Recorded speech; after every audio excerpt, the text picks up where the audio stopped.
Hello everyone, আমরা বলেছিলাম set of function থেকে আমরা 5টা ইম্পর্টেন্ট সৃজনশীল দেখব। তার মধ্যে আমরা 2 নাম্বার সৃজনশীল নিয়ে চলে এসেছি। আগের যে সৃজনশীলটা আমরা দিয়েছিলাম ইম্পর্টেন্ট, সেটা যদি কেউ তোমরা এখনো না দেখো তাহলে প্লিজ আমার এই সেট অফ ফাংশনের প্লেলিস্টে দেওয়া আছে, তোমরা দেখে নিও। এখন আমরা সৃজনশীল 2 আমরা সলভ করব। এই সৃজনশীল 2 নাম্বার প্রশ্নটা তোমার সম্পূর্ণটা এসেছে 2.2 থেকে, অর্থাৎ সেট অফ ফাংশন 2.2 অংশ থেকে এই সৃজনশীলটা করা হয়েছে। তার মানে আমরা এটা শিওর হইলাম যে যদি টিচার চাই তাহলে 2.2 থেকেও কি সরাসরি কোশ্চেন করতে পারে। আচ্ছা চলো আর কথা না বাড়িয়ে আমরা এই সৃজনশীলটা সলভ করি। দেখো সৃজনশীলটা যদি আমরা পড়ি তাহলে দেখো ক নম্বরে কি বলছে। ক নম্বরে বলছে f of -3 এর মান নির্ণয় করো। That means f of x নামে একটা ফাংশন দেয়া থাকবে বা f of সামথিং তো কিছু থাকবে। দেখো উপরে দেয়া আছে f of x সমান সমান 3x - 4 ডিভাইডেড বাই 5x - 8 একটি ফাংশন। তোমরা যারা আমার 2.2 এই চ্যাপ্টারটা করছো তারাই তো খুব ইজিলি বুঝতেছো। আমরা বলছিলাম যে মনে করো এটা একটা মোবাইল, মনে করো এটা কি একটা মোবাইল, এটা তোমার মোবাইল। এখন একটা মোবাইলের মধ্যে অনেকগুলা কি অ্যাপ থাকে। এখন অনেকগুলা অ্যাপ যদি থাকে, তুমি মনে করো ওই অনেকগুলা অ্যাপ থাকা তুমি ফেসবুক ওপেন করলা, ঠিক আছে, ফেসবুকে ইন্টার করলা। তো ফেসবুকে ইন্টার করলে কি হয়, তোমার এই পুরো মোবাইলের স্ক্রিন জুড়ে ফেসবুকের যে হোম পেজটা আছে এটা বসে না? অবশ্যই এটা বসে। সেম ভাবে তোমার এফ অফ এক্স ফাংশনটা দেয়া আছে। আমরা যদি ক নাম্বারটা অ্যান্সার করি, এফ অফ এক্স ফাংশনটা দেয়া আছে। এফ অফ এক্স ফাংশনটা হচ্ছে, ফাংশনটা কি দেখো, ফাংশনটা হচ্ছে যে 3x - 4 ডিভাইডেড বাই 5x - 8। অতএব আমার এক নম্বরে কি বলছি, f of -3 এর মান নির্ণয় করতে, তাই তো? আমরা f of -3 এর মান নির্ণয় করি। দেখো f of -3 কি হবে, আমি যদি বসাই অতএব f of -3 সমান সমান যত জায়গায় x আছে তত জায়গায় আমি কি বসাবো, -3 বসাবো। তাহলে 3 ইন্টু x এর জায়গায় -3 -4, আবার 5 ইন্টু x এর জায়গায় আমি কি বসাবো, -3 -8। তার মানে কি এই x এর জায়গায় -3 বসানো মানে কি, এই যে তোমার উদাহরণের মতো মোবাইলের স্ক্রিনের মধ্যে তুমি কি ফেসবুকে ইন্টার করলা, ফেসবুকের কি পুরো জায়গাটা কি, পুরো স্ক্রিনটা ফেসবুকের কি লোগো দ্বারা পরিপূর্ণ হয়ে গেছে, এইরকম আর কি, এইরকম চিন্তা করবা। এখন তো এই যে এইটুকু বসানোর পরে তুমি এখন কি করবা, এখন শুধু ক্যালকুলেশন ছাড়া আর কোনো কি কাজ নাই। তো ক্যালকুলেশন করো, -3 তিরিকে 9 -4 -3 পাঁচা 15 -8। এরপরে একই সংখ্যা থাকলে আমরা কি করি, যোগ করি। তা -9 -4 আমরা জানি কত, -13, আবার -15 -8, তাহলে হবে -23 কথা কি ক্লিয়ার? এখন উপরে মাইনাস, আমরা উপর নিচে মানে লব এবং হরে কি মাইনাস দ্বারা গুণ করতে পারো, অথবা কি মাইনাস মাইনাস কাটা। তাহলে আমাদের অ্যান্সার হচ্ছে 13/23। এটাই কি ক নাম্বারের অ্যান্সার। ইজি না? আশা করি ক নাম্বারটা কি খুব ভালো করে বুঝছো। এখন আমরা দেখবো খ নাম্বারটা। খ নাম্বারে আমাদের কি বলছে, দেখো তোমরা খ নাম্বারটা একটু দেখো। খ নাম্বারে বলছে যে f of 1/x² - 1 divided by f of 1/x² + 1 এর মান নির্ণয় করো। তোমার আমি এটাও খুব সহজে বইলে দিই কিভাবে করবা। দেখো f of x এর একটা ফাংশন তো দেয়া আছে, ঠিক আছে, কিন্তু এখানে কি চাইছে, এখানে চাইছে f of 1/x²। That means তোমার প্রথমে বার করতে হবে f of 1/x² এর মানটা কত। আচ্ছা এটা একবার বার করলেই হবে। কেন একবার বার করব, দেখো f of one by x square, f of one by x square এটা উপরেও আছে আবার কি নিচেও আছে। দ্যাট মিনস আমরা যদি এইভাবে করি তাহলে তাহলে এই জিনিসটা এইরকম হয়। আমরা এখন করি খ, তাই তো? এটা কি? এটা হচ্ছে খ নাম্বার অ্যান্সার। আচ্ছা, তো এফ অফ এক্স আগেতে এনে লেখা নিবা যে দেওয়া আছে, ঠিক আছে? দেওয়া আছে, দেওয়া আছে এফ অফ এক্স সমান সমান কত? 3x মাইনাস 4 আবার কি 5x মাইনাস 8। এখন আমার কি বার করতে হবে? আমার বার করতে হবে হচ্ছে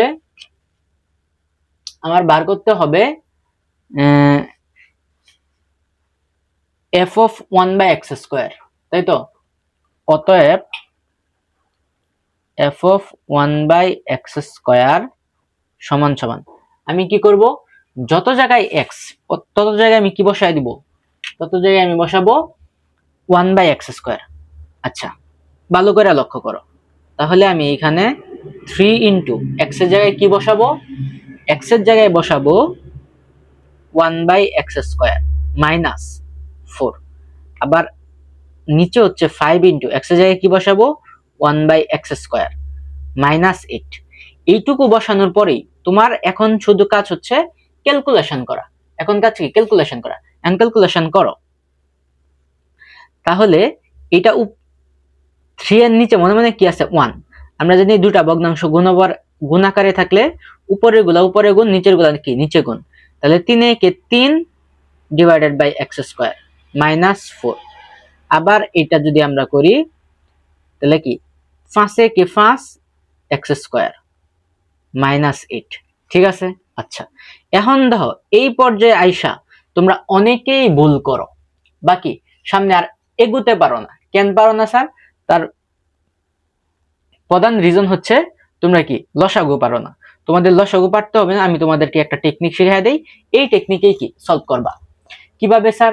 দেখো এই 4 এর নিচে মনে মনে 1 ভাবো, যে 4 এর নিচে কি আছে? 1 আছে।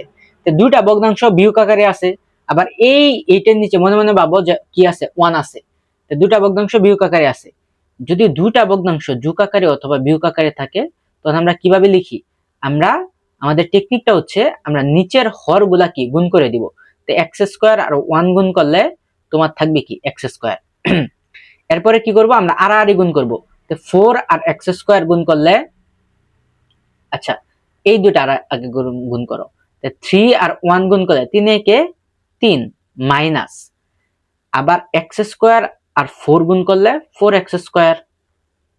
কথা কি ক্লিয়ার? কথা ক্লিয়ার। আবার নিচে করো, নিচের ভগ্নাংশ দুইটার মধ্যে। তো এক্স স্কোয়ার আর 1, এটা নিচে মনে মনে কি আছে? 1 আছে। তাহলে এক্স স্কোয়ার আর 1 গুণ করলে কি? X square. আবার এখন আড়াআড়ি গুণ করো। 5 এ কে 5 মাইনাস, এই যে এই মাইনাস এই মাইনাস, এক্স স্কোয়ার আর 8 গুণ করলে 8x স্কোয়ার। বুঝছি? আচ্ছা বুঝছি। এখন দুটা ভগ্নাংশ কি আকারে আছে? ভাগ আকারে আছে। আমরা আগেই পড়ছিলাম। তোমরা এখনো যারা আমার ক্লাসটা করো নাই 2.2, এক ভিডিওতেই 2.2 মাত্র 3টা টাইপে আমরা শেষ করাই দিছিলাম। এই ক্লাসটা প্লিজ কইরা আসো, দেখবে তোমার এই চ্যাপ্টার একদম পানির মতো সোজা হয়ে যাবে। আচ্ছা, দুটা ভগ্নাংশ কি আকারে আছে? ভাগ আকারে আছে। ভাগ আকারে থাকলে আমরা কি গুণ আকারে লিখবো। গুণ আকারে লিখবো বিকজ অফ গুণ আকারে লিখলে কি আমরা কাটাকাটি করতে পারি। দুইটা ভগ্নাংশ ভাগ আকারে থাকলে আমরা যদি প্রথম ভগ্নাংশ ঠিকঠাকই থাকবে। প্রথম ভগ্নাংশ কি? 3 minus 4x square divided by x square. এই ভাগ আকারে গুণ আকারে লিখলে নিচের ভগ্নাংশ কি উল্টে যায়। তো এই এক্স স্কোয়ার উপরে চলে যাবে, আবার 5 মাইনাস 8x স্কোয়ার এটা এসে পড়বো কি নিচে। বুঝছি? এই এক্স স্কোয়ার কি কাটা, ঠিক আছে? কাটা গেলে আমার এখন কি লিখতে পারি? আমি লিখতে পারি তো উপরে থাকে আমার 3 মাইনাস 4x স্কোয়ার, আবার নিচে থাকে 5 মাইনাস 8x স্কোয়ার। ঠিক আছে? এইটুকু বুঝছো? এইটুকু আশা করি ভালো করে বুঝছো। দেখো তোমরা আমি একটা কথা বলি, প্রশ্নের দিকে খুব ভালো করে তাকায় থাকবে। আমারে কি বলছিল প্রশ্নের মধ্যে? আমারে কিন্তু বলছিল যে এফ অফ 1/x², ঠিক আছে, -1 ডিভাইডেড বাই f(1/x²) +1। এটা কি? এটার মান নির্ণয় করো। এটা বলছিল না? এটাই তো বলছিল। আচ্ছা, এটা যদি বলে তাহলে আমি দেখো f(1/x² এর মান কি পাইয়া গেছি। এখন আমি কি করব? দেখো উপরে আছে কি -1, আবার নিচে আছে +1 এটার সাথে। আমরা যদি বিয়োজন এবং যোজন করি তাহলে কি এই জিনিসটা, এই মানটা, এই যে এই পুরা জিনিসটা পাইলাই না? দেখো তো আমি এই জিনিসটা এইভাবে লিখতে পারি কিনা, যে অতএব f(1/x²) -1, এটা বিয়োজন যোজন করে, আবার f(1/x²) +1। এই পাশে আমি কি করলাম? বিয়োজন এবং যোজন করলাম। তো এই পাশে নিয়ম হচ্ছে এই পাশে যোজন বিয়োজন করলে এই পাশেও কি বিয়োজন যোজন করা লাগে। এটা নিয়ম কি? লবের সাথে হর বিয়োগ এবং যোগ, লবের সাথে। তে লব কত? লব হচ্ছে 3 - 4x²। লবের সাথে, তার মানে নিচেও কি লব লিখবা, 3 - 4x²। লবের সাথে বিয়োগ এবং যোগ, বিয়োগ হর যোগ বিয়োগ। উপরে কি করব? আমরা বিয়োগ করব, বিয়োগ হর, হর কত? 5 - 8x² লিখলাম। আবার নিচে কি যোগ হর লিখব, 5 - 8x²। লবের সাথে হরটা বিয়োগ করব, লবের সাথে হরটা যোগ করব। বুঝছি? এটাই কি? এটাই নিয়ম। এখন আমরা শুধু কি ক্যালকুলেশন করব। এইটুকুর ক্যালকুলেশন করলে কি আমি এই কাঙ্ক্ষিত মানটা পেয়ে ফেলবো, তাই তো? আচ্ছা, এখন আমরা শুধু এইটুকু ক্যালকুলেশন করি।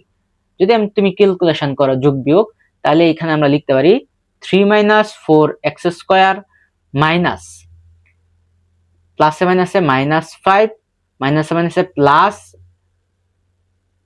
+8x²। ব্যাস। আবার 3 - 4x² +5 -8x²। যদি এখন যোগ বিয়োগ করো তাহলে আমার অ্যান্সার দাঁড়ায় 8x² তে 4x² গেলে গা আমার থাকে হচ্ছে 4x²। আবার -5 এর তে +3 চলে গেলে আমার থাকে হচ্ছে -2। আবার নিচে হয় -8x², আবার -4x², তাহলে হবে -12x²। আবার +5 +3 +8। এটাই তো। তুমি চাইলে এটাও অ্যান্সার লিখতে পারো, আবার তুমি চাইলে যে একটু কমন নিতে পারো, একটু সাজাইতে পারো। বুঝছো? একটু সাজাইতে পারো। কিভাবে সাজাইবা? যে এইভাবে সাজাইতে পারো যে তুমি উপরে কি কমন যাও, উপরে কমন হচ্ছে 2। 2 যদি কমন নাও তাহলে হবে 2x² -1। ঠিক আছে? আচ্ছা, কমন নাও। কি কমন নিবা? না তুমি 4 কমন নিতে পারো। কি কমন নিতে পারো? 4 কমন নিতে পারো, কারণ 4 8 এর মধ্যেও যায়, আবার কি 12 এর মধ্যেও যায়। তুমি যদি 4 কমন নাও তাহলে প্লাসের মানটা আগে লেখো, তাহলে এখানে 4 দোকানে 8, তাই তো? এখানে 2 মাইনাস, এখানে কমন নেওয়া মানে ভাগ করা, তার মানে 12 রে 4 দ্বারা ভাগ করে 3 4 12, তার মানে কি 3x²। লেখা যা ইকুয়াল। এখন যদি 2 দিয়ে 2 আর 4 এর সাথে কাটো তাহলে 2 কে 2, তাহলে তুমি লিখতে পারো যে উপরে হইছে 2x²। আচ্ছা, দেখা যাইতেছে না, উপরে হচ্ছে কি, উপরে হচ্ছে 2x² -1 এবং নিচে হচ্ছে 2 × 2 - 3x²। ঠিক আছে? এইখানেও অ্যান্সার লিখতে পারো, আবার তুমি যদি চাও যে এইখানে অ্যান্সার লিখবা তাহলে এখানেও কি অ্যান্সার লিখতে পারো, কোনো সমস্যা নাই। কথা কি স্যার বুঝছো? আশা করি তোমরা এই কথাটাও, মানে এই খ নাম্বারটাও ভালো করে বুঝছো। একদম ইজি, কিন্তু শুধু ক্যালকুলেশন, বাচ্চাদের মতো ক্যালকুলেশন। এই ক্যালকুলেশন পারলেই কি তুমি ম্যাথ গুলা খুব ইজিলি কি পারবা। গ নাম্বারের দিকে তাকাও। তোমরা যদি গ নাম্বারের দিকে তাকাও তাহলে এই গ নাম্বারটা কিন্তু আমাদের ইম্পর্টেন্ট কোশ্চেন 1 নাম্বারের গ নাম্বারও সেম এইরকম একটা জিনিস ছিল। আবার সেখানে বলছিল ডোমেইন নির্ণয় করো, আর এখানে বলছে রেঞ্জ নির্ণয় করো। আচ্ছা, প্রথমে আমরা প্রশ্নটা আগে বুঝি, এরপর আমরা অ্যান্সার করা শুরু করব। বলছে এস অন্যটিকে তালিকা পদ্ধতিতে প্রকাশ করে তার রেঞ্জ নির্ণয় করো। তার মানে এস একটা অন্যয় দেয়া থাকবে, অবশ্যই দেয়া আছে, আমরা দেখতে পাইতেছি এইখানে এস দেয়া আছে। এস কি দেওয়া আছে? এস সমান সমান এক্স কমা ওয়াই, যেন x belongs to A, y belongs to এ।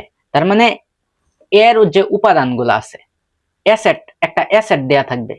এই যে দেখো এখানে একটা অ্যাসেট দেয়া আছে, এর যে উপাদানগুলা দেয়া আছে, মানে এখানে দেয়া আছে, সেই উপাদানগুলাই তোমার এক্স এর মধ্যেও তুমি পাইবা, আবার কি ওয়াই এর মধ্যেও পাইবা। আগে প্রশ্নটা ভালো করে বুঝা খুব ইম্পর্টেন্ট। এবং ওয়াই মাইনাস এক্স ইকুয়াল 1, এটা একটা শর্ত, এটা আমরা জানি, যারা ম্যাথ করছি তারা সবাই কি জানি। আচ্ছা, এখন গ নাম্বারে বলছে, এখন প্রশ্নটা দেখো ভালো করে। এস অন্যটিকে তালিকাবদ্ধ প্রকাশ করে তার রেঞ্জ নির্ণয় করো। ভালো কথা। তো এইরকম প্রশ্ন বারবার আসে, আমরা অলরেডি এটা জানি। এই গ নাম্বারের অ্যান্সার আমরা খুব সংক্ষিপ্তভাবে কিভাবে করতে পারি এটা এখন আমরা দেখব। তো দেখো গ নাম্বারে কি বলছে, প্রথমে লেখালবা যে দেওয়া আছে, কি দেওয়া আছে, কি দেওয়া আছে, দেওয়া আছে এস সমান সমান, এটাই লেখো আর কি, এস সমান সমান যে এক্স কমা ওয়াই, যেন x belongs to A comma y belongs to A, এবং ওয়াই মাইনাস এক্স ইকুয়াল 1, এটাই তো। আচ্ছা, যেখানে যেখানে কি আমারে দেয়া হয়েছে এ সেটটা, এস সেট সমান সমান কি, এ সেটটা হইছে -2 থেকে দইরা -1 0 1 2 3, এই যে এই জিনিসগুলা, ঠিক আছে। আচ্ছা, তো এরপরে আমরা বলছিলাম যে এইটা হচ্ছে কি একটা শর্ত, এটা কি একটা শর্ত। আচ্ছা, আমি দাগাইতেছি, তোমরা কি আবার দাগাইয়া দিও না, এটা একটা শর্ত। তো তুমি লিখতে পারো যে এস এস এর বর্ণিত শর্ত হতে পাই, এস এ বর্ণিত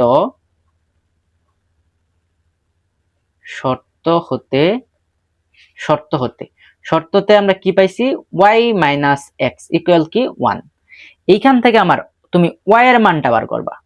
তার মানে ওয়াই এর মান যদি আমরা লিখি, তাহলে ওয়াই সমান সমান আমরা লিখতে পারি যে 1 প্লাস এর এক্স, 1 প্লাস এক্স। দেখো এইটুকু যে পারে তার সে কি বাকি ম্যাথটা এমনিতেই ইজিলি পারবে। এরপরে কি, এরপরে হচ্ছে যে লিখবা যে এক্স এর বিভিন্ন মানের জন্য ওয়াই এর বিভিন্ন মান বের করি। কি লিখবা, এটা তুমি যে কোনো ভাবে লিখতে পারো, যে এক্স এর বিভিন্ন মানের জন্য ওয়াই এর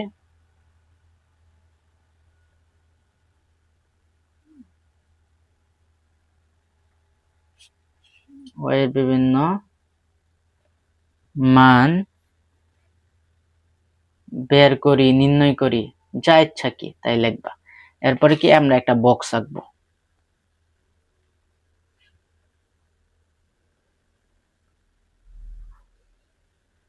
এত সুন্দর করে রাখতে যাও না, এরপরে সুন্দর করতে গিয়ে যদি তুমি সময় খায় লাও তাহলে কিন্তু ঝামেলা, ঠিক আছে।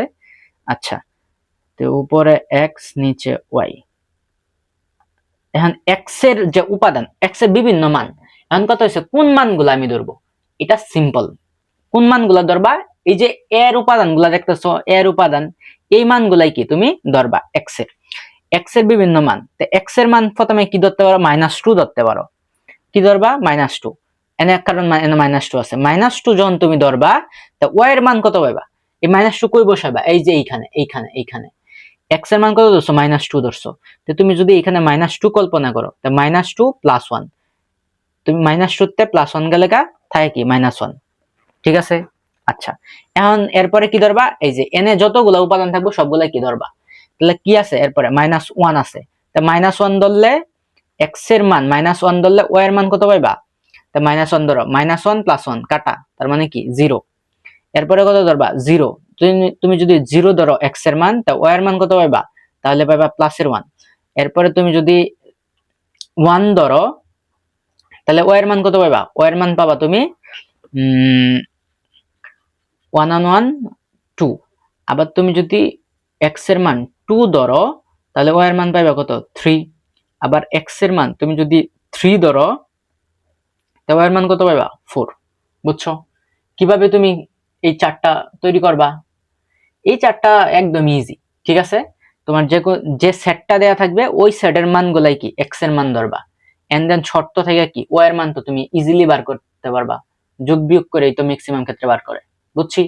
আচ্ছা, এরপরে দেখো আমরা কি পড়ছিলাম, এইখানে কিন্তু একটা শর্ত দিছিল, এই যে এইরকম শর্ত কি দিছিল, শর্ত দিছিল যে